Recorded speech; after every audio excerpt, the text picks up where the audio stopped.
नमो अर्हन्ताणम् ॐ ह्रीं नमो सिद्धाणम् ॐ ह्रीं नमो आयर्याणम् ॐ ह्रीं नमो वज्झायाणम् ॐ ह्रीं नमो लोई सब्बसाहूणम् ॐ ह्रीं नमो अर्हन्ताणम् ॐ ह्रीं नमो सिद्धाणम् ॐ ह्रीं नमो आयर्याणम् ॐ ह्रीं नमो वज्झायाणम् ॐ ह्रीं नमो लोई सब्बसाहूणम् ॐ ह्रीं नमो अर्हन्ताणम् ॐ ह्रीं नमो सिद्धाणम् ॐ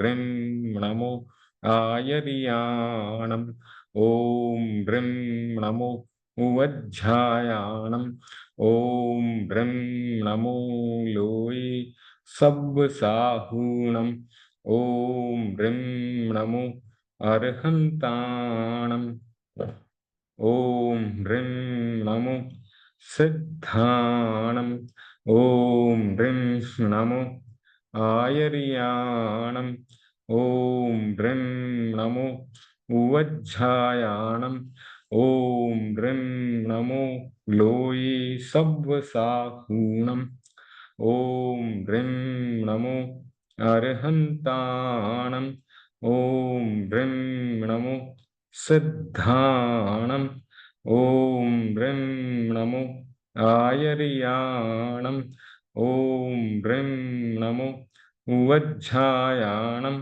ॐ ह्रीं नमो लोई सब्बसाहूणम् एषो पञ्चणमुक्कारो सव्वपावपणासनो मङ्गलाणं च सव्वेशं परमं हवै मङ्गलम् परमं हवै मंगलम। परम पूज्य गुरुदेव के चरणों में कोटि कोटि वंदन और पधारे हुए श्रावक श्राविकाओं को सादर जय जिनेन्द्र। हम भक्तामर और कल्याण मंदिर स्तोत्र इन दोनों का साथ साथ तुलनात्मक अध्ययन कर रहे हैं। जैसा कि आपको पता है, भक्तामर के रचनाकार हैं आचार्य श्री मानतुंग जी और कल्याण मंदिर स्तोत्र के रचनाकार हैं आचार्य श्री सिद्धसेन जी। तो आज कल्याण मंदिर स्तोत्र का जो है 7वां श्लोक हमने आधा वक्त कर लिया था और आधा बाकी है, तो उसी को आगे बढ़ाएंगे। तो श्लोक को पढ़ लेते हैं।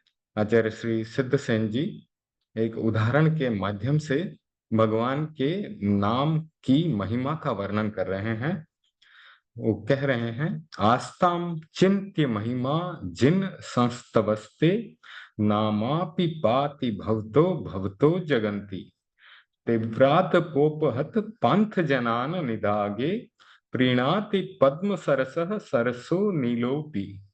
तो सीधे सीधे शब्दों में अगर अर्थ करें संस्कृत से, तो वह कह रहे हैं आचार्य श्री सिद्धसेन जी कि हे भगवान, अचिंत महिमा वाला आपका स्तवन तो दूर, तो आपके स्तवन की महिमा तो इतनी अधिक है जो कि अचिंत्य है। तो हमने उदाहरण के माध्यम से समझा था, अचिंत्य महिमा किसकी होती है? रत्नों की, मणियों की, औषधि की भी अचिंत्य महिमा होती है, क्योंकि औषधि बड़े बड़े रोगों को ठीक कर देती है।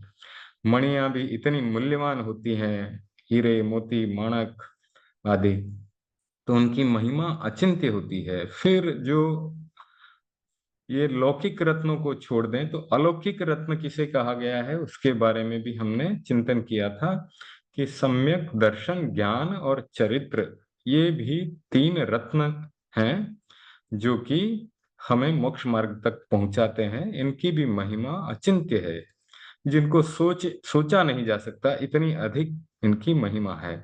तो इसी प्रकार से अचिंत्य महिमा वाला तुम्हारा स्तवन तो दूर, तुम्हारा नाम मात्र भी प्राणियों की संसार से सुरक्षा करता है।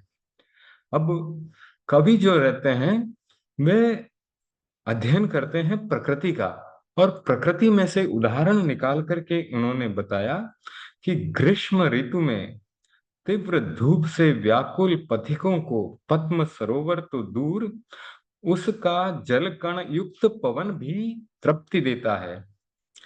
यानी कि गर्मी की धूप में कोई चल रहा है, रास्ते में चलते चलते बड़ी दूर से चलते हुए आया, और गर्मी इतनी अधिक है, रास्ते में उसको कहीं पानी पीने को नहीं मिला, ठंडी हवा नहीं मिली, तभी उसको दूर से एक कमल से भरा हुआ सरोवर, तालाब दिखाई देता है, और उससे आती हुई ठंडी हवा, उसमें जलकण भी उस हवा में है, तो उस दूर से आती हुई ठंडी हवा से भी उस पथिक को तृप्ति मिलती है।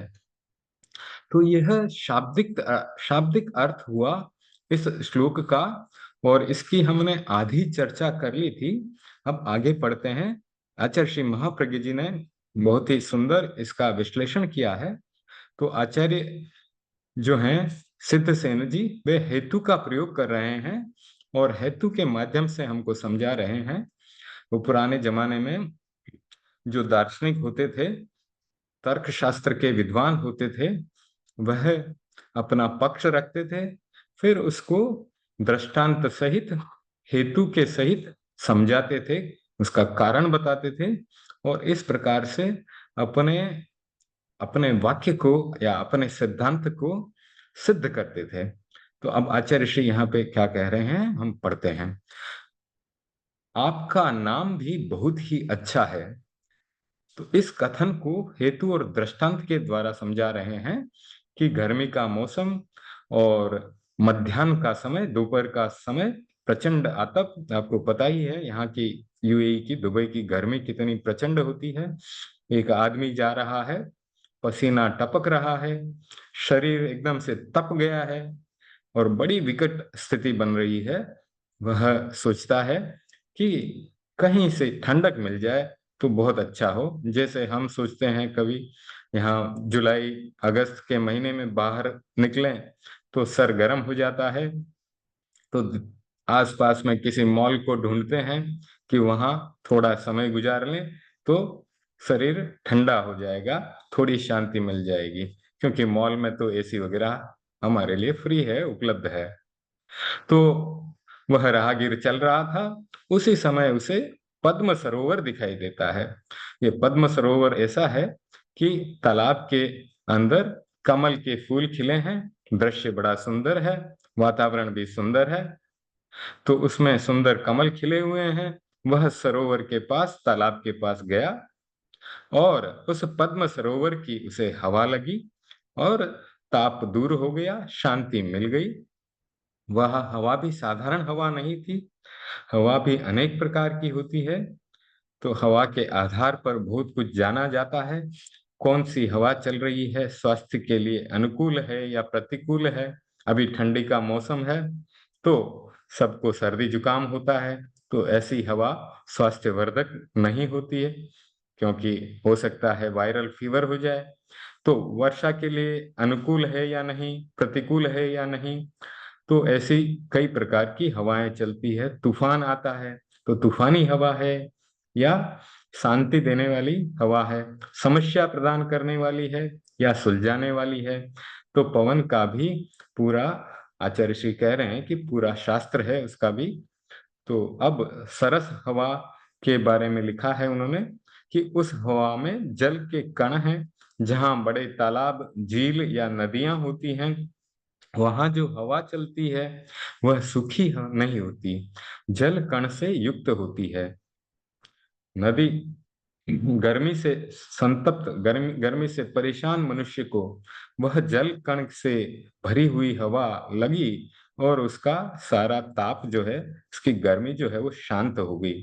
तो आचार्य श्री सिद्धसेन जी कह रहे हैं, प्रभु आपका नाम भी संसार के दुखी जीवों का ताप हर लेता है। ताप का एक अर्थ है कि गर्मी, और ताप का दूसरा अर्थ है तनाव। तो संस्कृत में तनाव के लिए संताप शब्द का प्रयोग मिलता है। तो जैसे पथिक को शीतल हवा लगी और उसके शरीर का ताप मिट गया, तो आपका नाम भी वैसा ही है। वह भीतर की गर्मी को शांत कर देता है, अंतस्थ ताप को शांत कर देता है। तो जो भीतर तनाव है, दुख है, दर्द है, उनको दूर करने वाला आपका नाम है। तो वह ताप कौन सा है, वह दुख कौन सा है जो आपके नाम जप से समाप्त हो जाता है, उसका रहस्य प्रकट करते हुए सिद्धसेन जी कह रहे हैं कि संसार समुद्र में जन्म मरण के चक्र से होने वाली जो समस्याएं हैं, उलझने हैं, वे सब दुख को बढ़ाने वाली हैं। इन दुखों से जो होने वाला ताप है, उस ताप को भी आपका नाम मिटा देता है। तो यहाँ नाम की महिमा गाई गई है, किंतु यह ध्यान रहे कि कोरा नाम लेने से प्रयोजन सिद्ध नहीं होता। उसकी भी एक प्रक्रिया है, विधि है। तो वह विधि भी आगे के श्लोकों में आचार्य सिद्धसेन जी वर्णन करते हैं, बताते हैं। तो जैसे जैसे हम स्वाध्याय करते जाएंगे, वैसे वैसे रहस्य खुलते जाएंगे। तो चाहे पार्श्व भगवान का नाम ले लो, चाहे राम भगवान का नाम ले लो, चाहे महावीर भगवान का नाम ले लो, चाहे आचार्यों का नाम ले लो, आचार्य भिक्षु का नाम ले लो, आचार्य श्री तुलसी का नाम ले लो, कोरा नाम ही पर्याप्त नहीं है। क्योंकि हर बात संकेत में कही जाती है। यह एक संकेत है, इसका हार्द है कि जब तक नाम भाव निक्षेप के साथ नहीं लिया जाएगा, तब तक वह फलित नहीं होगा। यानी कि उसके साथ भावना जुड़नी चाहिए। तो उसे समझने के लिए जैन आचार्यों ने फिर से बहुत सुंदर प्रक्रिया बताई है। तो एक उदाहरण दिया जा रहा है कि बीमा स्कीम, एक नई वैज्ञानिक प्रक्रिया भी शुरू हुई है। आज इस शब्द पर बीमा स्कीम लिखा है उन्होंने। नई वैज्ञानिक प्रक्रिया भी शुरू हुई है। आज के वैज्ञानिकों, पाश्चात्य दर्शनों में समझने की जो प्रक्रिया शुरू हुई है, उसकी तुलना निक्षेप से की जा सकती है। तो बता रहे हैं कि नाम का जप कैसे करें। कहा गया कि जिस व्यक्ति के नाम का जप करना है, पहले उस व्यक्ति के गुणों को सामने लाओ, उसके गुणों का चित्र बनाओ कि वह व्यक्ति कैसा है। महावीर नाम हजारों लोगों का है, हजारों व्यक्ति पारस नाम के हैं। तो क्या हर किसी के नाम से, जब से यह संसार समुद्र को पार किया जा सकता है क्या? ऐसा नहीं होता। हम किसका जप करें, कौन सा नाम ताप मिटाएगा? कहा गया कि जिस व्यक्ति के नाम का जप करें, उसके गुणों का मानसिक चित्र बनाएं। उस व्यक्ति में क्या क्या गुण हैं, उस व्यक्ति में अनंत ज्ञान है, अनंत शक्ति है, अनंत आनंद है। एक पूरा चित्र बनाएं। पूरा चित्र बनाकर फिर उस नाम को अपने भीतर ले जाएं। उच्चारण की भी प्रक्रिया होती है। अंतस्थ करो, भीतर ले जाओ, केवल बाहरी मत बोलते रहो। तो उन गुणों के साथ उस नाम को भीतर ले जाते हुए, कभी उच्च स्वर में बोलकर, तो कभी मंद स्वर में बोलकर, यानी कभी जोर से बोलकर, कभी धीमे धीमे बोलकर, और कभी केवल मन में बोलकर मानसिक चित्र में उस नाम की स्मृति करें। तो सचमुच नामापि पाति भवतो भवतो जगंती। तो इस लाइन का अर्थ है कि नाम मात्र से भी आपकी रक्षा हो सकती है। यानी प्रभु का नाम भी आपकी रक्षा कर देता है। तो कोरा नाम जपने से बहुत लाभ नहीं होता। आचार्य श्री महाप्रज्ञ जी लिख रहे हैं, मैंने ऐसे लोगों को देखा है जो वर्षों से नाम जप रहे हैं, पर कोई लाभ उनको नहीं मिल रहा, दिखाई नहीं दे रहा है। तो अगर किसी इष्ट का जप करें, तो 2-4 महीने में उसका प्रभाव महसूस हो जाना चाहिए। तो आचार्य श्री महाप्रज्ञ लिख रहे हैं कि कल ही एक प्रबुद्ध व्यक्ति ने कहा, जो प्रयोग मुझे बताया था वह प्रयोग कर रहा हूँ। प्रयोग करते करते अब मुझे विभिन्न आकार दिखाई देने लग गए हैं, आकृतियां दिखाई देने लग गई हैं। अब मैं प्रयोग आगे करूं या ना करूं। तो आचार्य श्री महाप्रज्ञ जी ने कहा कि यह अच्छा लक्षण है, ध्यान के समय ऐसा होना संभव है। इसे कहते हैं ध्यान प्रत्यय। ये ध्यान के प्रत्यय हैं। कभी अच्छी आकृतियां दिखाई दे सकती हैं, कभी भयंकर भी दिखाई दे सकती हैं, कभी प्रकाश दिखाई दे सकता है, तो कभी कुछ और दिखाई देता है। तो यह ध्यान साधना की प्रक्रिया में होता है। इसका मतलब है कि प्रयोग में आपकी एकाग्रता बढ़ रही है और भीतर से कुछ बातें निकल रही हैं। माला जपने वाले कुछ लोग कहते हैं, मैं 5 मिनट में नमस्कार महामंत्र की माला फेर लेता हूँ। यह माला फेरने की अच्छी विधि नहीं है। यह तो नहीं कहना चाहिए कि मत फेरो, क्योंकि हम मनाही नहीं कर सकते। जितना भी कर रहे हैं वह अच्छा है, पर जो लाभ उससे मिलना चाहिए वह नहीं मिलता। माला से समुचित लाभ वही उठा सकता है जो विधिवत जप करता है। फिर से वे कह रहे हैं आचार्य श्री महाप्रज्ञ जी कि मैं तो मानता हूं कि नमस्कार महामंत्र की माला विधिवत जपें तो आधा घंटा लग सकता है, कम से कम 15 से 20 मिनट तो लगेगा ही। 5-10 मिनट में फेरते हैं, वह इस दृष्टि से तो अच्छा है कि उतना समय आपका खराब नहीं हुआ, बर्बाद नहीं हुआ, किंतु जितना लाभ मिलना चाहिए था उतना पूरा नहीं मिला। हम माला जपें तो विधिवत जपें, श्वास के साथ माला जपें। एक श्वास में एक नवकार मंत्र या 5 श्वास में 5 पद। 1 माह के भीतर आपको लगेगा कि शरीर भी स्वस्थ हो रहा है, मन भी स्वस्थ हो रहा है और भावनाएं भी अच्छी हो रही हैं।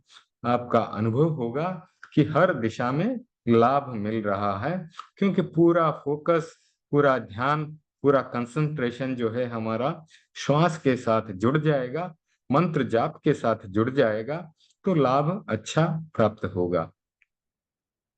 साधना का एक प्रशस्य उपक्रम है नाम जप।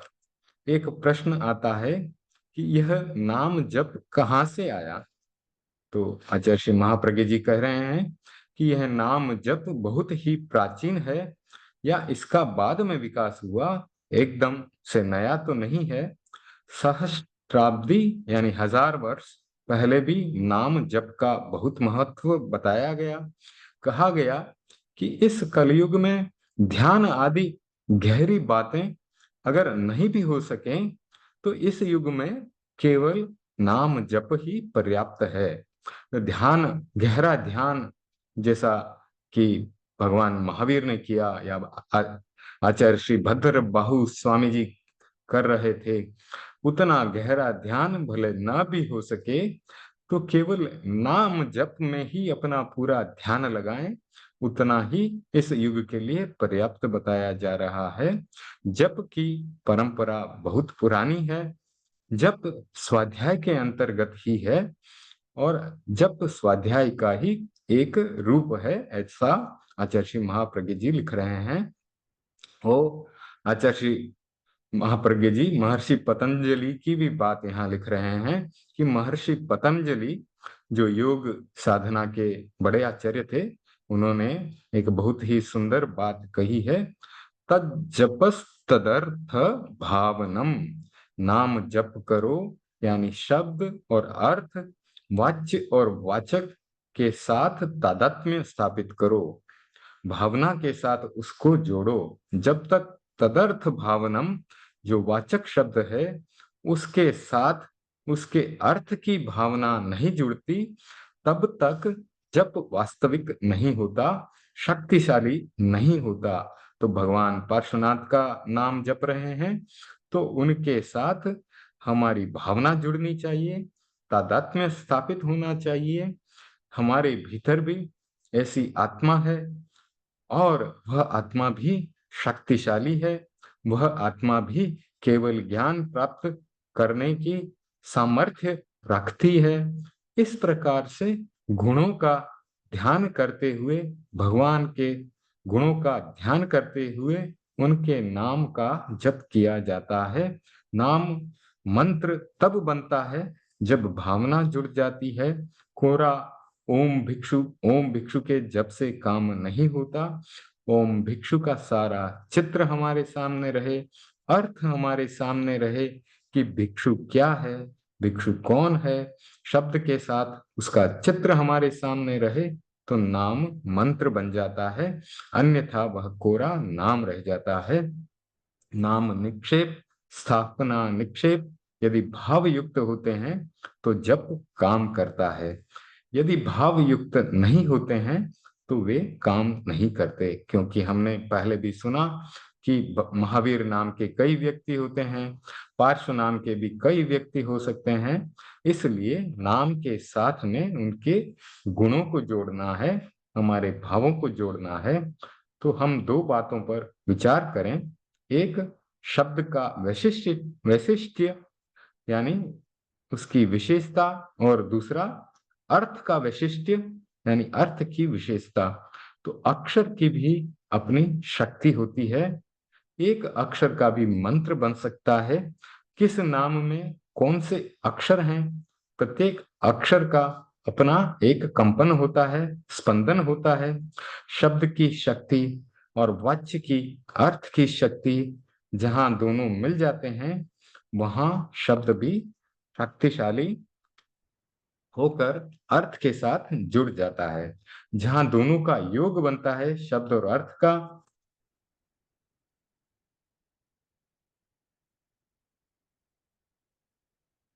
तब सचमुच नाम मंत्र बन जाता है। आचार्य श्री ने कहा है ना कि नामापि पाति, तो आपका नाम भी जगत के प्राणियों की रक्षा कर देगा। प्रस्तुत संदर्भ में इस सच्चाई को समझ लेना है कि कोरा नाम रक्षा नहीं करेगा, कोरा शब्द रक्षा नहीं करेगा। जब वह अर्थ युक्त होगा, वाच्य युक्त होगा, तब रक्षा कर सकेगा। यह ध्यान में रखना है कि पार्श्व शब्द का अर्थ क्या है, वे तीर्थंकर हैं। वाच्य क्या है, पार्श्व की पूरी धारणा मन में रहेगी तो नाम भी रक्षा करने वाला बन जाएगा। आचार्य सिद्धसेन साधक कवि थे, बहुत बड़े आचार्य थे, बहुत बड़ी साधना की थी, इसलिए प्रकृति का अध्ययन किया कि राही कहीं जा रहा है, गर्मी का मौसम है, तीव्र ताप है, वह एकदम आकुल हो रहा है, उत्तप्त हो रहा है, भयंकर गर्मी, और वह रेगिस्तान जैसा क्षेत्र, वहां पानी भी सुलभ नहीं है, वहां कुछ दूर कोई तालाब है और वह कमलों से भरा हुआ है। तो उन कमलों की सुगंध से भरी हुई तालाब की ठंडी हवा आती है, उस हवा में जल के कण भी हैं। तो जो लोग बहुत हरियाली या तालाब या गहरे पानी के निकट रहते हैं या उससे निकट से जाते हैं, उन्हें हवा के साथ जल कणों का अनुभव होता है। जल कण सहित हवा जब लगती है तो शीतलता का, ठंडक का अनुभव होता है, और वह उस तालाब तक नहीं जा सका, किंतु उसकी जो सरस हवा आ रही है वह भी उसे ठंडक दे देती है। तो प्रभु, मैं तुम्हारी स्तवना न कर सकूं तो कोई बात नहीं है, आपके नाम मंत्र का स्मरण भी सरस हवा की तरह मेरा ताप संताप हरण कर देगा, मेरे तनावों को, मेरे दुखों को दूर कर देगा। तो आपका नाम संसार की समस्याओं से रक्षा करता है, इस कथन का गंभीर अर्थ है। इसका मतलब है मैं स्वयं आपके नाम का विधिवत जप करता हूं तो मुझे अलग से स्तुति करने की क्या जरूरत है, क्योंकि मैंने सारे गुण उस नाम में समाहित कर लिए, इसलिए स्तवना तो अपने आप हो गई। यह बड़ा रहस्यपूर्ण श्लोक है। हम स्तुति करें चाहे नाम जपें, पहले इष्ट के गुणों को सामने रखें।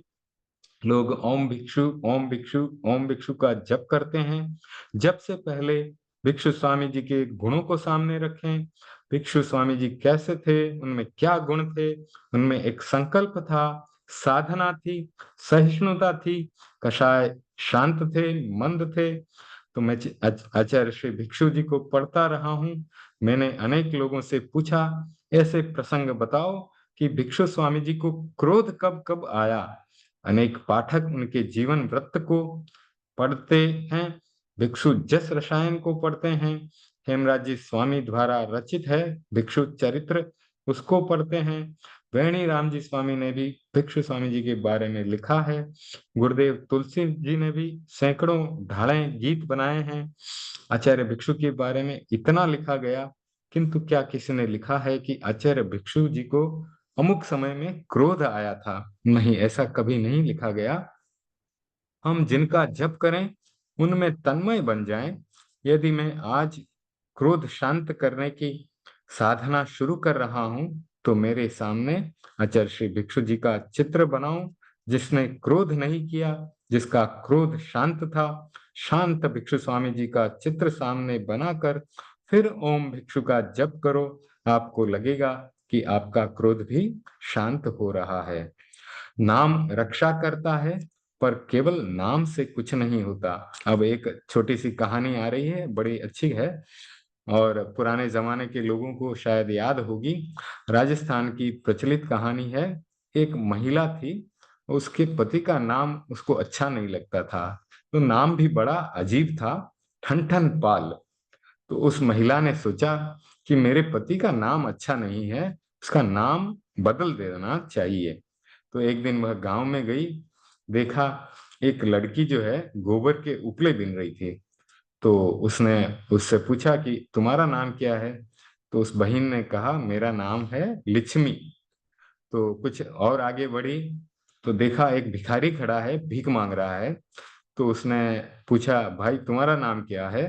तो वह बोला मेरा नाम है धनपाल। थोड़ा और आगे बढ़ी, कुछ क्षण बाद उसने देखा कि एक मरे व्यक्ति को लोग स्मशान ले जा रहे हैं। तो उस बहन ने पूछा कि कौन मर गया? उत्तर मिला उस व्यक्ति का नाम था अमरनाथ। तो अब उसका मन जो है वो बदल गया। उसने सोचा मैं केवल नाम में उलझ रही थी, तो नाम के अर्थ का जो है उसके साथ में आचरण अगर मिलता मिलता जुलता है तो उस नाम का कोई अर्थ बनता है। नहीं तो उस नाम में कोई सार की बात नहीं है। तो एक अच्छा दोहा बन गया, लक्ष्मी छाणा बीणती भीख मांगे धनपाल, अमर मरंता मैं सुनियो आछो मारो ठन ठन पाल। तो हम इस भ्रांति में न रहें कि केवल नाम से कुछ होता है, कि जिसका नाम लक्ष्मी है वह गोबर बिनती हुई मिली, और जिसका नाम है धनपाल वो भीख मांग रहा था, जिसका नाम था अमरनाथ वो मर गया था और स्मशान ले जाया जा रहा था। तो सिद्धसेन जी ने लिखा नामापि पाति भवतो प्रभो, आपका नाम रक्षा कर देगा। किंतु नाम जपने की जो प्रक्रिया बतलाई है उस प्रक्रिया को नहीं समझेंगे, कोरा नाम जपेंगे तो पूरा लाभ नहीं मिलेगा। विधिवत जपें तो 10 वर्ष में 10 दिन का, और विधिवत नहीं जपें तो 10 दिन में 10 वर्ष का लाभ। विधि सहित जपने पर 10 दिन में ही 10 वर्ष का लाभ हमें मिल सकता है। तो हमें प्रक्रिया और विधि को समझना है, नाम के साथ उनके गुणों को जोड़ना है। आचार्य सिद्धसेन जी स्वयं जप की प्रक्रिया भी बतला रहे हैं। इस संदर्भ में एक सुंदर श्लोक प्रस्तुत किया गया है, उपाय भी बताया गया है। तो इसे योग में तादात्म्य ध्यान, तन्मय ध्यान कहते हैं। वह इष्ट के साथ तन्मय होने की प्रशस्त विधि है। इसका मूल्यांकन और प्रयोग जीवन में नई शक्ति का संचार कर देता है। अभी अगला श्लोक आ रहा है, बहुत ही सुंदर है। 8वां श्लोक है कल्याण मंदिर स्तोत्र का।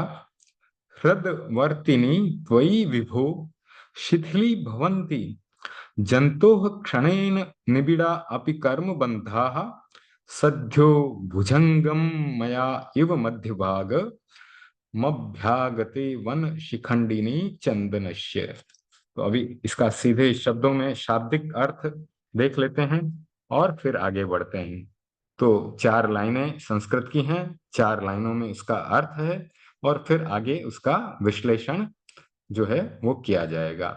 तो आचार्य श्री सिद्धसेन जी लिख रहे हैं, हे विभो, तुम जिस मनुष्य के हृदय में विराजमान होते हो उसके सघन कर्म बंध भी क्षण भर में जैसे ही वैसे ही शिथिल हो जाते हैं, जैसे कि वन के बीचों बीच में जो चंदन के वृक्ष होते हैं उन पर सर्प जो हैं लिपटे रहते हैं। तो वहां पर अगर मयूर पहुंच जाए तो वह शीघ्र ही चंदन के वृक्ष को छोड़ करके चले जाते हैं। तो ये सांपों को चंदन के वृक्ष प्रिय होते हैं। वे अब उसको चंदन को घेर करके लिपटे हुए बहुत ही जटिल बंधन में लपेट करके चंदन के वृक्ष के साथ जो है लिपटे हुए रहते हैं। लेकिन वे गाढ़ बंधन भी अगर वहां पर मयूर दिखाई दे जाए, वन शिखंडिनी संस्कृत में मयूर को कहते हैं, तो मोर और सांप एक दूसरे के कह सकते हैं कि विरोधी हैं। जहां मोर पहुंच जाएगा वहां सांप एक क्षण भी टिकेगा नहीं, वहां से भाग जाएगा। तो हृदवर्तिनी यानी हृदय के भीतर त्वयि विभो आपको बिठा लें। जिस मनुष्य के हृदय में आप विराजमान हो जाएं तो उसके जो कर्म हैं, जटिल कर्म हैं और जो बहुत ही गाढ़ बंधन हैं कर्मों के, वह किस प्रकार से शिथिल हो जाते हैं। अब आप देखें, प्रकृति का फिर से कवि ने अध्ययन किया, किस प्रकार से वे गाढ़ बंधन शिथिल हो जाएंगे। जिस प्रकार से चंदन के वृक्षों से लिपटे हुए भुजंग सांप जो हैं अपने गाढ़ बंधनों को शिथिल करके भाग जाएंगे जब मयूर यानी मोर वहां आ जाएगा, उसी प्रकार से भगवान आपका नाम या आपको हृदय के बीच बिठा लें तो हमारे कर्मों के बंधन भी शिथिल हो जाएंगे। तो अब आगे पढ़ते हैं। आचार्य सिद्धसेन जी प्रस्तुत श्लोक में हृदयवर्ती होने का महत्व प्रतिपादित कर रहे हैं। प्रभु, आप जब हृदयवर्ती होते हैं, हृदय में विद्यमान होते हैं, तब कर्म के बंधन अपने आप शिथिल हो जाते हैं। तो भगवान पार्श्वनाथ की महिमा में यह श्लोक इस श्लोक की रचना हुई है। तो हृदय का एक अर्थ है मन। कोशकारों ने हृदय को मन का पर्यायवाची माना है। प्रेक्षा ध्यान के संदर्भ में हृदय का एक नया अर्थ किया है, हाइपोथैलेमस। तो आचार्य श्री महाप्रज्ञ जी ने हाइपोथैलेमस यानी मस्तिष्क का वह भाग जो हमारे आवेश को, क्रोध मान माया लोभ को नियंत्रित करता है, उसको भी हृदय का एक रूप माना है। तो आप जिसका जप करना चाहते हो, स्तवन करना चाहते हो या जिससे कुछ पाना चाहते हो, उसको अपने हृदय में स्थापित करो, अपने मन में स्थापित करो, अपने मस्तिष्क में स्थापित करो। नाम जप से भी ज्यादा शक्तिशाली उपाय है हृदय में स्थापित कर लेना। जो व्यक्ति ध्यान का प्रयोग जानता है वह दर्शन केंद्र पर अपने गुरु का मानसिक चित्र स्थापित करना भी जानता है। दर्शन केंद्र कहाँ है? जहां पर तिलक लगाया जाता है ललाट के बीचों बीच। तो इसके द्वारा वह काफी कुछ पा लेता है, सफल हो जाता है। प्रभु, लोग मुझे कहेंगे कि मैं आपकी स्तवना नहीं कर सका, किंतु कोई बात नहीं है, मैं आपको अपने हृदय में बिठा लेता हूँ। आप मेरे हृदय में रहें, यह बहुत बड़ी बात है। आचार्य हेमचंद्र जी ने भी लिखा है कि तब चेतसी वर्ते हम इति वार्तापि दुर्लभा मत चित्ते वर्तसे चित्व मलम मन्येन केनचित। प्रभु, अगर मैं यह प्रार्थना करूं कि मैं आपके हृदय में रहूं तो यह मेरी बहुत बड़ी प्रगल्भता होगी, बहुत बड़ी गलती होगी।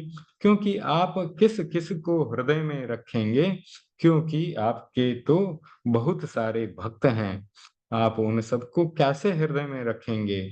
इसलिए मैं यह प्रार्थना करता हूं कि मैं आपके हृदय में रहूं या न रहूं, आप मेरे हृदय में रहें।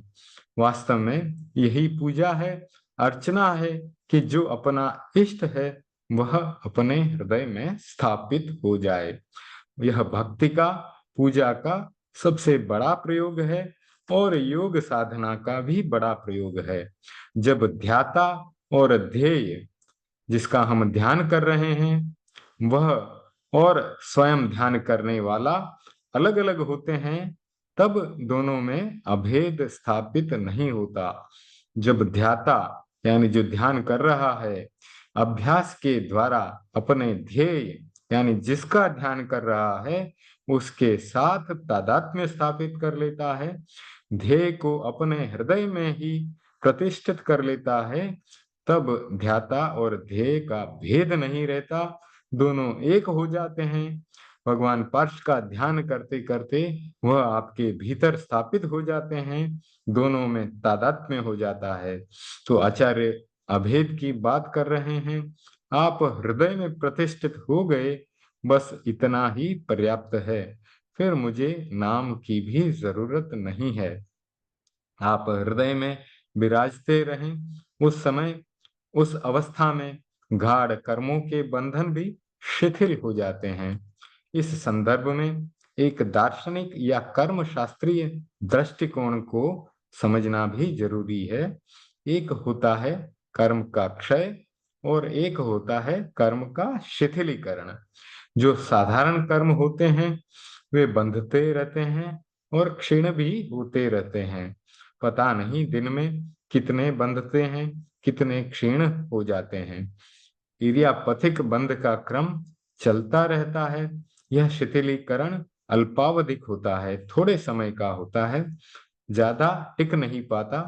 किंतु गाढ़ कर्मों के बंधन ऐसे नहीं टूटते, उसके लिए बहुत ज्यादा प्रयत्न करना पड़ता है। जैसे भगवान महावीर ने त्रिप्रष्ट के भव में बहुत गाढ़ कर्मों के बंधन कर लिए थे, तो उनको जो है उन बंधनों को तोड़ने के लिए बहुत पुरुषार्थ करना पड़ा। जब भगवान महावीर का भव हुआ उस समय उनके ऊपर कितने कितने उपसर्ग आए, क्योंकि कर्मों के बंधन बहुत ही गाढ़ थे। कई बार मारणांतिक कष्ट भी दिए गए। साधारण व्यक्ति अगर कोई होता तो ऐसे कष्टों को सहन नहीं कर पाता। आगे पढ़ते हैं, उनकी चर्चा बाद में कभी की जा सकती है। भगवती सूत्र में एक दृष्टांत उपलब्ध होता है कि एरंड का एक वृक्ष है, उसको तोड़ना है। छोटा सा शस्त्र लिया गया, एरंड पर चलाया, समाप्त हो गया। एक वृक्ष जिसका तना बहुत फैला हुआ है, वह कुल्हाड़ी के प्रहार से भी सहजता से नहीं टूटता, उसके लिए बहुत प्रयत्न करना पड़ता है। पतला जाड़ है, जैसे कि तुरई या भिंडी आदि की बेल है, तो वह आसानी से टूट सकती है। लेकिन अगर नीम का बड़ा वृक्ष है तो उसको तोड़ने के लिए बहुत प्रयत्न करना पड़ता है। तो जो गाढ़ या चिकने कर्म बंध हैं अथवा तीव्र परिणामों से जिन कर्मों का बंधन किया है वह सहसा नहीं टूटते। भगवती सूत्र का दूसरा उदाहरण है, बहुत बड़ा हरा भरा पेड़ है, उसका तना भी बहुत मोटा है, काटने वाला दुबला पतला शक्तिहीन व्यक्ति है और काटने का औजार भी जो है धारदार नहीं है, वह बोथरा है। उस धारहीन शस्त्र से उस पेड़ को काटना बहुत ही कठिन है।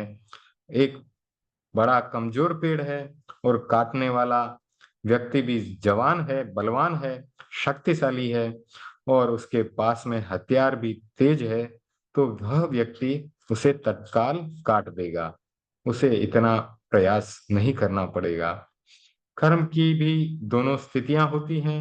जो गाढ़ कर्म बंधे हुए हैं उन्हें तोड़ने के लिए सामान्य प्रयत्न करें तो उन्हें बदलने में, उनकी निर्जरा में बहुत लंबा समय लगता है। यदि प्रयत्न तीव्र होता है तो हम गाढ़ बंधन को शिथिल बना देते हैं और जो तीव्र विपाक होने वाला है उसको भी मंद विपाक में बदल देते हैं। यानी कि बंधनों को शिथिल करने का मतलब क्या है कि हो सकता है उनकी जिस दुख को हम लंबे समय तक भोगने वाले थे उसका समय कम हो जाए। जो दुख 1 वर्ष तक चलने वाला था हो सकता है वो 1 महीने का हो जाए या 1 दिन का हो जाए या 1 घंटे का हो जाए। जो बहुत जोर से तकलीफ देने वाला था वह हो सकता है कि उसका विपाक जो है, उसका दर्द जो है वो भी कम हो जाए। यानी कि अगर तलवार की धार को सहन करने में दुख ज्यादा होता है तो उसकी जगह पे छोटा कांटा चुभे तो उसमें दुख थोड़ा कम होगा। तो उस प्रकार से दुख दर्द यानी विपाक को भी मंद कर दिया, और जो दुख लंबे समय तक चलने वाला था उसको भी, उसकी स्थिति को भी कम कर दिया। 1 वर्ष की स्थिति को 1 महीने की कर दिया, या 1 दिन की कर दिया, या 1 घंटे की कर दिया। तो इस प्रकार से दोनों को कम कर दिया। इस प्रकार से कर्म के बंधन को शिथिल किया जा सकता है। कर्म की 2 अवस्थाएं हैं, क्षय की अवस्था और शिथिलीकरण की अवस्था। पहले कर्म को शिथिल करना होता है और फिर उसको क्षीण किया जाता है। तो इस संदर्भ में धर्म को समझना होगा। धर्म का प्रयोजन है कि बंधन को शिथिल करना, समाप्त करना। उत्तराध्ययन सूत्र में अनुप्रेक्षा का फल बतलाया गया है। अनुप्रेक्षा किसे कहते हैं? अच्छी भावनाओं को बार बार मन में चिंतन करना। अनुप्रेक्षा, प्रेक्षा का अर्थ होता है प्रकृष्ट रूप से देखना। अनु उसके साथ जुड़ गया तो बार बार उस कार्य को करना। जैसे कि अच्छी भावना है मैत्री की भावना, तो उस मैत्री की भावना को मन में बार बार दोहराना, चिंतन करते जाना कि सभी जीवों से मेरी मैत्री है। यह भी एक अनुप्रेक्षा का अच्छा प्रयोग है। तो यहाँ प्राकृत का पाठ आ रहा है। अणुपेहायेण अणुपेहायेणम भन्ते जीवे किम जनयई। तो प्रश्न पूछा गया, भन्ते अनुप्रेक्षा से जीव को क्या प्राप्त होता है? तो भगवान जवाब देते हैं, अणुपेहायेणम आयु आऊय वज्जाओ सत्त कम्म पगड़ियो धनी बंधन बद्धाओ सिडिल बंधन बद्धाओ पकरई दिह काल ठीइयाओ हस काल ठीइयाओ पकरई तिब्वाणु भावाओ मंदाणु भावाओ पकरई बहु पये सग्गाओ अप पये सग्गाओ पकरई आऊयम चरणम कम्मम सिय बंधई सिय नो बंधई आसाया वेयणिजम चरणम कम्मम नो भुज्जो भुज्जो उवचिणाई अनायियम चरणम अणवदग्गम दिहमद्धम चौरंतम संसार कंतारम खिप्पामेव वियवयई। यानी अनुप्रेक्षा से जीव आयुष्य कर्म को छोड़कर शेष 7 कर्मों की गाढ़ बंधन से बंधी हुई प्रकृतियों को शिथिल बंधन वाली कर देता है। अनुपेहायणम आऊय वज्जाओ, यानी आयुष्य कर्म को छोड़कर सत्य कर्म यानी बाकी के 7 कर्म वो घनीय बंधन बद्धाओ सिडिल बंधन बद्धाओ पकड़ई, जो गाढ़ बंधन थे उनको शिथिल करता है, उनकी दीर्घकालीन स्थिति को अल्पकालीन कर देता है। देह काल ठीयाओ हस काल ठीयाओ पकड़ई, यानी दीर्घ काल की स्थिति को अल्पकालीन कर देता है। तिब्वानुभावाओ, यानी जो तीव्र उसका अनुभाव होता है उसको मंदानुभावाओ पकड़ई, यानी मंद कर देता है। बहुपयसगाओ, यानी उसके बहुत सारे प्रदेशाग्र को अपयसगाओ पकड़ेई, यानी अल्प प्रदेशाग्र में बदल देता है। आयु आउयम च णम कम्मम सिय बंधई सिय नो बंधई, यानी आयुष्य कर्म का बंध कदाचित करता है और कदाचित नहीं भी करता है। तो अगर आयुष्य कर्म का बंध नहीं हुआ तो मुक्ति को प्राप्त कर लेगा।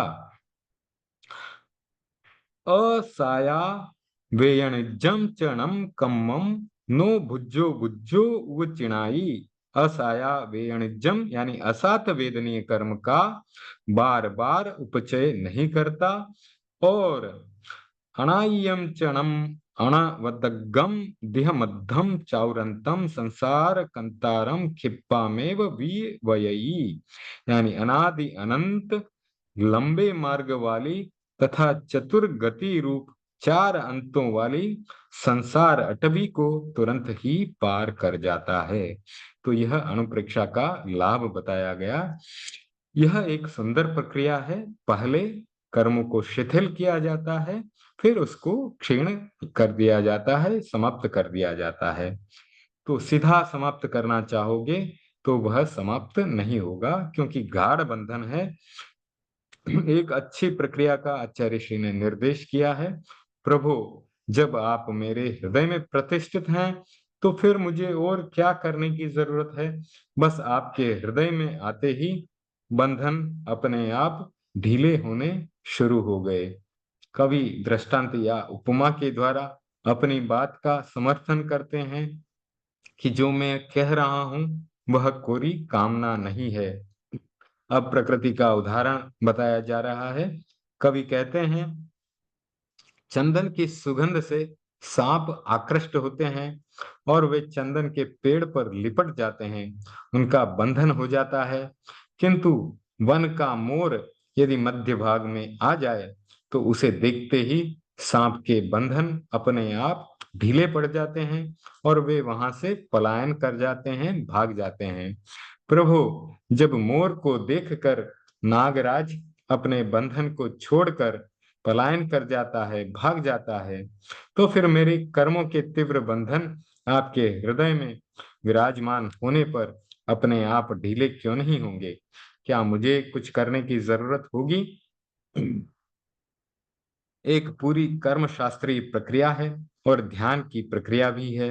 किसी व्यक्ति को समस्या से मुक्त होना है, बंधनों से मुक्त होना है, तो वह बंधन को व्यापक अर्थ में समझने का प्रयत्न करे।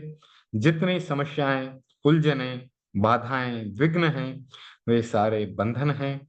एक आदमी समस्याओं से मुक्त होना चाहता है, वह किसी इष्ट का जप शुरू करता है, किंतु जब तक उसको हृदय में प्रतिष्ठित नहीं करता, पूरा काम नहीं होता। हठ योग में 6 चक्र बतलाए गए हैं। कहीं कहीं 9 चक्रों के नाम भी मिलते हैं। प्रेक्षा ध्यान में भी 13 चैतन्य केंद्र बतलाए गए हैं। सुश्रुत आयुर्वेद का ग्रंथ है, उसमें भी मर्म स्थानों का बहुत सुंदर वर्णन मिलता है। तो आचार्य श्री ने देखो कितने कितने ग्रंथों का पारायण किया है, कितने कितने ग्रंथों का गहन अध्ययन किया है। हठ योग यानी पतंजलि महर्षि जी का जो हठ योग है उसे पढ़ा। आचार्य सुश्रुत जो कि आयुर्वेद के महान विद्वान थे, उनके ग्रंथों को पढ़ा और प्रेक्षा ध्यान के चैतन्य केंद्रों के बारे में बताया। आचार्य श्री महाप्रज्ञ जी का यह एक प्रकार का रिसर्च था। और आचार्य श्री महाप्रज्ञ जी लिख रहे हैं कि सुश्रुत जिन्होंने आयुर्वेद का ग्रंथ बनाया, वो आचार्य सुश्रुत आयुर्वेद के महान विद्वान, उन्होंने मर्म स्थानों का उल्लेख किया है और वे 151 मर्म स्थान शरीर के भीतर हैं। वे शरीर में वहां होते हैं जहां पर की चेतना सघन होती है। चेतना का सघन होना जो है, जहां जहां पर भी चेतना सघन होती है उनको ध्यान का केंद्र बताया गया है। वहां पर ध्यान करने से हमें जो है आत्मा का दर्शन प्राप्त हो सकता है। आत्मा तक पहुंचने की बात में हम सफल हो सकते हैं। तो ध्यान की प्रक्रिया में बतलाया जाता है कि आप अमुक केंद्र पर ध्यान करो, आपकी अमुक समस्या का समाधान हो जाएगा। समस्याएं अलग अलग हो सकती हैं और समाधान के केंद्र भी अलग अलग हो सकते हैं। किस समस्या के लिए कहाँ ध्यान करना है, यह महत्वपूर्ण है। जब कर्म बंधन को तोड़ना है, उससे मुक्त होना है, तो उसके लिए सबसे अच्छा स्थान है मस्तिष्क। कर्म तोड़ने के साथ ज्ञान केंद्र का बहुत ही गहरा संबंध है। ज्ञान केंद्र कहाँ है? सिर में जहां पर चोटी रखी जाती है वहां पर ज्ञान केंद्र है। हठ योग में इसे सहस्रार चक्र कहते हैं। यह चक्र सबसे शक्तिशाली चक्र है। शरीर शास्त्र की भाषा में इसे लिम्बिक सिस्टम का एक भाग हाइपोथैलेमस कहते हैं। यहाँ से हमारी सारी वृत्तियों का संचालन होता है। यही भाव की उत्पत्ति का मुख्य केंद्र है। भावनाओं की उत्पत्ति यहाँ होती है।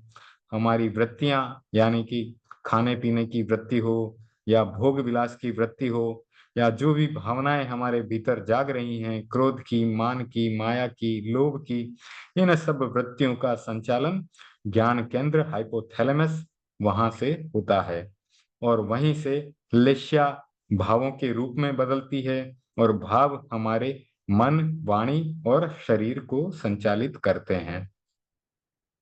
तो गीता में श्री कृष्ण कहते हैं, जो भक्त मेरे हृदय में रहता है मैं उसके हृदय में रहता हूँ। अगर हृदय में स्थापित करने की यह कला आ गई तो हमारा कवच बन गया, हमारी सुरक्षा हो गई। उससे कर्म के बंधन भी ढीले हो जाते हैं। जब भगवान हमारे हृदय में स्थापित हैं तो हमारे कर्मों के बंधन ढीले होने में ज्यादा समय नहीं लगता। इन दो उपायों को हम गहराई से समझने का प्रयत्न करें, नाम मंत्र का जप और हृदय में भगवान की प्रतिष्ठा। तो ये ऐसे उपाय हैं जो स्तवना से भी ज्यादा शक्तिशाली हैं। तो इन दो श्लोकों के माध्यम से हमने साधना के रहस्यों का उद्घाटन किया। हम तो क्या रहस्यों का उद्घाटन करेंगे, आचार्य श्री सिद्धसेन ने इन दो श्लोकों में बड़े बड़े साधना के रहस्यों का उद्घाटन कर दिया और हमने उसे पढ़ा और समझने की कोशिश की। मैं मानता हूं कि हर व्यक्ति को आत्म मंथन करना चाहिए। ये आचार्य श्री महाप्रज्ञ जी लिख रहे हैं, जब व्यक्ति आत्म मंथन करता है तो कोई न कोई उपाय खोज लेता है, पर बड़ा कठिन कार्य है मंथन करना और मंथन करने की कला को जानना। हर कोई व्यक्ति इसे नहीं जानता। रायप सैनियम सूत्र में चतुर कठियारा और मूर्ख कटिहारा का दृष्टांत दिया गया है। छोटी सी कहानी है और रायप सैनियम सूत्र में इस कहानी के माध्यम से कुछ बताया गया है। तो कठियारा किसे कहते हैं? लकड़हारा। एक लकड़हारा था, वो जंगल में गया और ऐसा बताया जाता है कि एक प्रकार की लकड़ी होती है, अरणी की लकड़ी। उस अरणी की लकड़ी से अग्नि पैदा की जा सकती है। जंगल में उस समय पुराने जमाने में माचिस नहीं हुआ करती थी, लाइटर नहीं हुआ करता था और अगर जंगल में आग लगाने की जरूरत पड़ जाए तो आग कैसे लगाई जाए। हमने बचपन में कुछ इस प्रकार के सफेद पत्थर देखे थे, उनको एक दूसरे से टकराने पर उसमें से आग आग जो है प्रकट होती थी, आग की चिंगारियां निकलती थी। तो अब ये कहानी भी उसी प्रकार की है। तो एक था मूर्ख लकड़हारा। वह मूर्ख लकड़हारा जंगल में गया।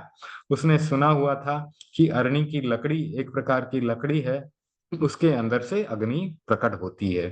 तो वह वहां गया, अरणी की लकड़ी को तोड़ा और तोड़ता गया, लेकिन उसमें से आग को नहीं निकाल सका।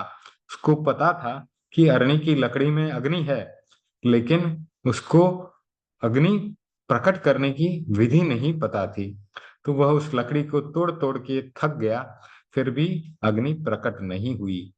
अब एक चतुर लकड़हारा या कठिहारा वहां पहुंचा।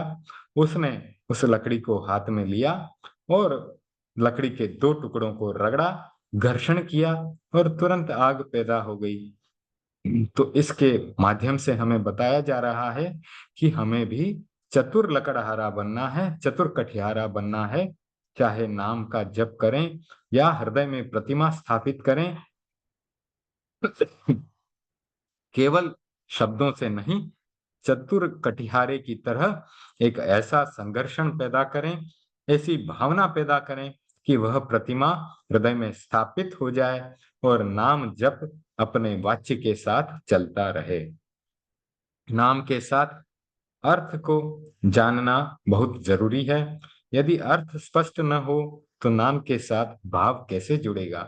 तर्क शास्त्र में उदाहरण दिया जाता है कि जो अनानास के फल को नहीं जानता, पाइनएप्पल या अनानास, यदि उसको बाजार से अनानास का फल लाने के लिए कहा जाए तो वह क्या लेकर आएगा? किसी से पूछेगा, जानेगा, फिर तब जाकर के वह ला सकेगा। उसको लक्षण पता होने चाहिए कि अनानास का फल ऐसा दिखता है, इस प्रकार का उसका आकार है, हाथ लगाने पर चुभता है।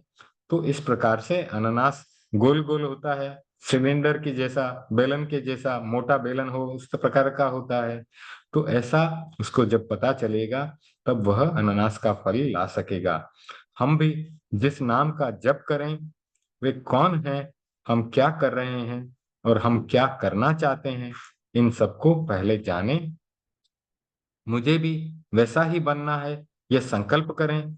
नाम तो सिर्फ एक संकेत मात्र है जिसका जप कर रहे हैं, और जो कर रहा है, दोनों में अभेद स्थापित करने का सिर्फ एक माध्यम है। तो हमें भी भगवान के जैसा बनना है, यह भीतर में भावना आनी चाहिए। उनके भीतर क्या गुण थे, वह गुण हमें प्राप्त करने हैं।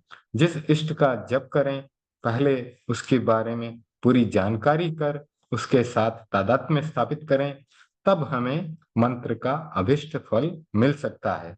आचार्य श्री ने कहा, आप भीतर आ जाएं तो बंधन शिथिल हो जाएंगे, यानी भगवान भीतर आ जाएं हमारे तो हमारे बंधन शिथिल हो जाएंगे।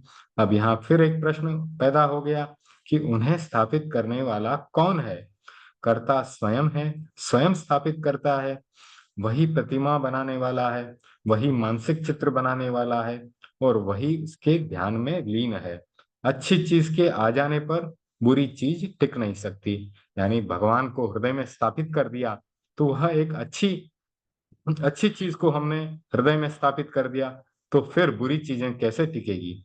जब अच्छी चीज को हमने हृदय में धारण कर लिया तो बुरी चीज को अपने आप पलायन करना पड़ेगा। जिस प्रकार मोर अगर चंदन के वृक्ष के पास आ जाएगा तो वहां से नाग देवता वहां से भाग जाएंगे, पलायन कर जाएंगे। उसी प्रकार से हमारे कर्म भी अपने आप शिथिल हो जाएंगे अगर हमने प्रभु को, भगवान को अपने हृदय में स्थापित कर लिया, तो चेतना की निर्मल दशा का साक्षात्कार हो सकेगा। अगला श्लोक अब अगले स्वाध्याय में लेंगे।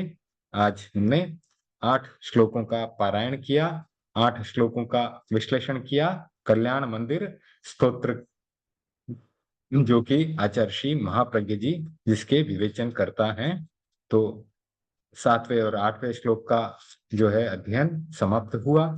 अगले स्वाध्याय में हम भक्तामृत से शुरू करेंगे 9वें और 10वें श्लोक का, और फिर वापस कल्याण मंदिर के 9वें और 10वें श्लोक का जो है पारायण करेंगे। तो भक्तामृत का 9वां श्लोक भी कुछ इसी अर्थ के साथ लिखा गया है। उसमें भी यही लिखा गया है, आस्ताम तव स्तवन मस्त समस्त दोषम त्वत्संकथापि जगताम दुरितानि हन्ति दूरे सहस्र किरणः कुरुते प्रभैव पद्माकरेषु जलजानि विकास भांजी। तो अब सिर्फ 2 मिनट का समय बाकी है, तो अगर आपके कोई प्रश्न है तो हम ले लेंगे, और अगर कोई प्रश्न नहीं है तो मंगल पाठ करेंगे। और इस 9वें श्लोक का विशद विश्लेषण जो आचार्य श्री महाप्रज्ञ जी ने अपनी पुस्तक भक्तामर अंतःस्थल का स्पर्श में लिखा है, उसको पढ़ेंगे, उसको समझेंगे अगले रविवार को, यानी 8 तारीख को अपने सुबह के स्वाध्याय में, वही 8 से 9 बजे दुबई टाइम, और भारत में टाइम रहेगा 9:30 से 10:30 का। तो कोई प्रश्न है तो पूछ सकते हैं। ठीक है, तो सुने मंगल पाठ परम पूज्य गुरुदेव की आज्ञा से। ओम ह्रीं नमो अर्हन्ताणम्, ओम ह्रीं नमो सिद्धाणम्, ओम ह्रीं नमो आयर्याणम्, ओम ह्रीं नमो वज्झायाणम्, ओम ह्रीं नमो लोई सब्बसाहूणम्। एसो पंचणमुक्कारो सब्ब पावपणासनो मंगलाणं च सब्वेशं परमं हवै मंगलम्। चत्तारि मंगलम् अर्हन्ता मंगलम्, सिद्धा मंगलम्, साहू मंगलम्, केवली पणत्तो धम्मो मंगलम्। चत्तारि लुगुत्तमा अर्हन्ता लुगुत्तमा, सिद्धा लुगुत्तमा, साहूलुगुत्तमा केवली पणत्तो धम्मो लुगुत्तमो चत्तारि शरणं पवच्छामि अर्हन्ते शरणं पवच्छामि सिद्धे शरणं पवच्छामि साहू शरणं पवच्छामि केवली पणत्तं धम्मं शरणं पवच्छामि धम्मो मंगलमुक्किट्ठम् अहिंसा संजमुतवो देवावितं नमन्सन्ति जस्य धम्मे सयामणो चैत्ता भारहं वासं चक्रवर्ती महिड्यो सन्ति सन्ति करेलोये पत्तो गई मनुत्तरम देवदानव गंधर्वा जख रक्षस्य किन्नरा बम्भयारिं नमन्सन्ति दुःखरं ये करन्ति तं सर्वमङ्गलमाङ्गल्यं सर्वकल्याणकारणं प्रधानं सर्वधर्माणां जैनं जयति शासनं मङ्गलं भगवान् वीरो मङ्गलं गौतमो गणी मङ्गलं मंगलम भगवान वीरो मंगलम गौतमो गणी मंगलम स्थूलिभद्राध्या जैन धर्मोस्तु मंगलम मंगलम मतिमान भिक्षु मंगलम भारमल्लकः मंगलम राय चंद्राध्या मंगलम तुलसी गुरु महाप्रज्ञोस्तु मंगलम महाश्रमणोस्तु मंगलम तेरा पंथोस्तु मंगलम विघ्न हरण मंगल करण स्वाम भिक्षुनो नाम गुण ओळख सुमरण किया सरे अचिंत्या काम विघ्न हरण मंगल करण स्वाम भिक्षुनो नाम गुण ओळख सुमरण किया सरे अचिंत्या काम विघ्न हरण मंगल करण स्वाम भिक्षुनो नाम गुण ओळख सुमरण किया सरे अचिंत्या काम सरे अचिंत्या काम सरे अचिंत्या काम अंगूठे अमृत बसे लब्धि तना भंडार श्री गुरु गौतम सुमरिए मन वांछित फल दातार मन वांछित फल दातार। ओम अरहम। जय जिनेन्द्र। सभी को धन्यवाद जुड़ने के लिए और आज का मीटिंग संपन्न करते हैं। ओम अरहम।